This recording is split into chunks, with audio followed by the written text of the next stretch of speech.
안녕하세요. 글리치입니다. 여러분, 오늘 아침에 눈을 떴을 때요. 뭘 느끼셨나요? 어제와 똑같은 방, 익숙한 출근길, 반복되는 고민들. 혹시 이 모든 것들이 당신의 의지와는 상관없이 굴러가는 현실이라는 벽처럼 느껴지시나요? 오늘 전 여러분에게 한 가지 질문을 던지려고 합니다. 만약 지금 당신이 마주한 이 모든 현실이 사실은 당신이 아주 특별한 체험을 위해서 직접 설계한 정교한 무대라면 어떨까요? 이건 단순한 위로가 아닙니다. 현대 과학과 인류 최고의 철학자들이 입을 모아서 말해온 진실에 관한 이야기입니다. 당신은 이 세상에 던져진 존재가 아닙니다. 당신은 이 세상을 창조했고 그 창조물을 직접 느끼기 위해서 이 육체라는 아바타를 입고 체험을 하러 온 위대한 그 의식 자체입니다. 이 영상은 당신이 잊고 있었던 그 창조주의 리모컨을 다시 손에 쥐는 계기가 될지도 모릅니다. 우리가 우리 눈앞의 현실을요, 진짜 현실이라고 믿는 이유는 뭘까요? 눈에 보이고 손에 잡히기 때문이죠. 하지만 현대 물리학은 전혀 다른 이야기를 하고 있습니다. 양자역학의 거장 닐스 보어 그리고 하이젠베르크는 관찰자 효과를 통해서 이를 증명합니다. 미립자의 세계에서는요, 모든 것은 관찰되기 전까지는 확률로서만 존재합니다. 내가 눈을 들어서 대상을 보는 순간 비로소 그 에너지는 물질로서 고정이 됩니다. 즉, 여러분의 인식이 개입하지 않는다면 우주는 그저 가능성만 있는 텅 빈 바다일 뿐입니다. 제가 좋아하는 엠마누엘 칸트를 인용해 볼게요. 칸트는 말했습니다. 우리는 세상을 있는 대로 보는 것이 아니다. 우리 안에 인식의 틀을 통해서 구성해서 본다. 우리가 빨간색 안경을 끼면 세상이 빨간색으로 보일 거예요. 이처럼 우리가 결핍이라는 안경을 쓰고 세상을 바라보잖아요. 그러면 우주는 끊임없이 우리에게 결핍된 상황만을 제공합니다. 결국 이 세상 모든 것은 하나의 거대한 인식이에요. 당신이 보고 듣고 당신이 느끼는 모든 여러분 주변의 환경들은요, 사실 당신 내면이 투영된, 그래서 물질화된 결과물인 거죠. 그렇다면 우리는 왜 이 사실을 자꾸 잊어버릴까요? 그건 우리가 우리의 감각기관에만 의존하기 때문입니다. 창조주로서의 삶을 살기 위해서 제3의 눈을 떠야 돼요. 제3의 눈을 뜬다고 얘기해서 이거 뭐 신비주의를 말하는 건 아니고요. 현상의 이면을 꿰뚫어 볼 수 있는 상위의식을 활성화하는 겁니다. 우리 뇌 중심에는 송과체라는 분비선이 있는데 이 선을 깨우는 예죠. 우리의 두 눈이 눈앞에 닥친 문제와 고난을 바라볼 때 우리의 제3의 눈은 그 이면의 의도를 봅니다. 내가 이 고통스러운 체험을 통해서 어떤 성장을 이루려고 이 장면을 설계했을까? 내가 풍요를 체험하기 위해서 나는 지금 어떤 에너지 퍼즐을 맞추고 있는가? 이 제3의 눈을 뜨는 순간 당신은 현실이라는 파도에 흔들리는 서퍼가 아니라 파도를 만드는 바다 그 자체임을 알게 됩니다. 당신은 이제 세상을 당하는 자가 아니라 세상을 관조하고 창조하는 자가 되는 거예요. 자, 현실이 나의 의식의 반영임을 아셨다면, 그리고 제3의 눈으로 그 설계까지 본다면 말이죠. 그렇다면 구체적으로는 어떻게 내 삶을 내가 원하는 대로 바꿀 수 있을까요? 이 하드코어 모드인 이 인생을 어떻게 이지 모드로 좀 바꿔볼 수 있을까요? 정답은 공명에 있습니다.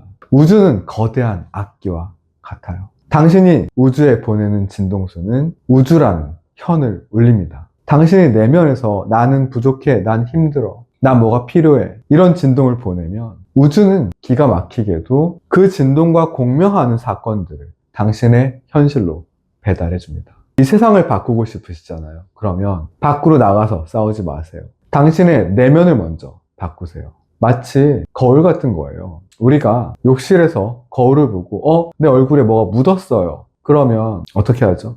거울을 막 닦나요? 현실은 이 거울에 비친 당신 같은 거예요. 그럴 땐 어떻게 해야 되죠? 당신의 얼굴을 닦으셔야 됩니다. 그러면 우리가 거울을 닦지 않더라도 그 거울에 비친 당신의 모습에서 얼룩이 사라지겠죠? 그럼 그 방법은 어떻게 될까요? 첫 번째, 조율을 하세요. 매일 아침 감사라는 가장 높은 진동수로 당신을 세팅하시는 겁니다. 왜 감사냐고요? 제가 계속 말씀드리잖아요. 감사는 당신이 가진 궁극기다. 게임에서는요, 이 궁극기를 쿨타임 돌아올 때 한 번씩밖에 못 쓰죠. 그런데 우리는 이 현실에서 감사를 무한한 수만큼 쓸 수 있습니다. 얼마나 멋진 일이에요. 궁극기를 무한히 쓸 수 있는 그런 현실을 살고 있다는. 두 번째는요, 증폭시키세요. 이 높은 진동수라는 거는요, 계속해서 거기에 집중하면 계속해서 보강 간섭이 일어나는 겁니다. 당신이 원하는 미래, 그 성공의 순간에 느낄 전율, 그 전율을 지금 이 순간 떠올리세요. 세포 하나하나가 그 환희로 떨리게 만드세요. 신기한 게 이게 생각만으로 가능하거든요. 왜냐하면 우리의 뇌는 지금 자신이 경험하는 것이 우리 외부인지 아니면 내 내부 속의 생각인지 구별할 방법이 없습니다. 우리는 두개골에 갇힌, 그래서 세상을 직접 만날 수 없는 뇌를 가지고 있어요. 세상을 어떻게 우리는 바라보나요? 우리의 감각기관을 통해서 바라보죠. 그런데 우리의 감각기관에 들어온 신호들은 다 무엇으로 변하냐면 전기신호 그리고 화학신호로 바뀌어서 전달될 뿐이에요. 무수히 많은 01010의 그런 데이터들이 여러분의 뇌로 들어오고 있거든요. 직접 세상을 만나는 것이 아니란 말이죠. 그래서 여러분들은 굉장히 많은 착각을 하기도 하잖아요. 뇌가 잘못된 판단을 하거나 아니면 애초에 감각기관 자체가 당신의 뇌에 잘못된 신호를 주거나, 그리고 나서 여러분의 세상을 확정하세요. 당신이 그 진동수를 계속해서 유지하잖아요. 그러면 관찰자 효과에 따라서, 양자역학의 원리에 따라서 우주는 그 진동에 맞는 입자들을, 그 진동에 맞는 현실을 만들어내서 당신의 현실을 재구성할 수밖에 없어요. 이건 마법이 아니고요. 이건 신비주의가 아니에요. 이건 물리 법칙이죠. 여러분, 응원단 여러분, 우리는 삶이라는 이 정교한 게임을 플레이하고 있는 건지도 모릅니다. 게다가 심지어 여러분이 직접 만든 게임이에요. 왜냐고요? 여러분이 직접 만들었으니까 이 게임을 직접 체험하고 있는 거죠. 여러분이 직접 만든 게임이니까 그걸 플레이해보고 싶었던 거죠. 여러분이 직접 만들지 않은 게임이라면 그 게임을 만든 사람이 여러분을 설득해서 여러분이 이 게임을 플레이하도록 만들 수 있을까요? 어떤 사람들은요, 이 사실을 영원히 모른 채 고통받다가 이 게임을 끝내기도 합니다. 하지만 오늘 이 영상을 보신 여러분들은 이제 아시겠죠? 당신이 바로 이 게임의 기획자이자 시나리오 작가이며 동시에 주인공이라는 사실을 말입니다. 우리 인생에는 두 가지 선택지가 그렇다면 있을 거예요. 첫 번째, 이 세상에서 자각을 통해서 빠져나갈 것인지. 그런 사람들도 있습니다. 이 세상은 매트릭스다. 따라서 너는 이 세상을 빠져나가야 한다. There's no spoon.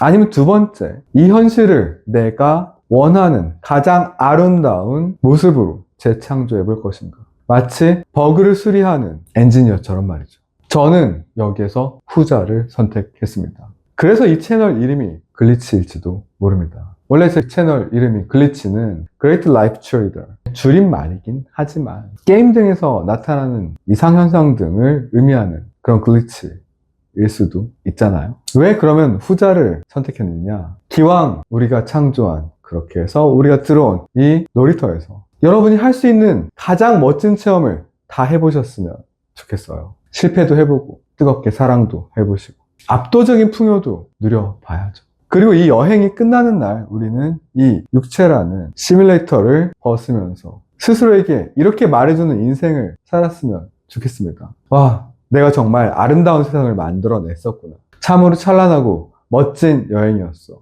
그 마침표를 찍는 날까지 저 글리치가 여러분의 위대한 창조를 온 마음을 다해 응원하겠습니다. 당신은 이미 완벽합니다. Great Life Trader 글리치였습니다.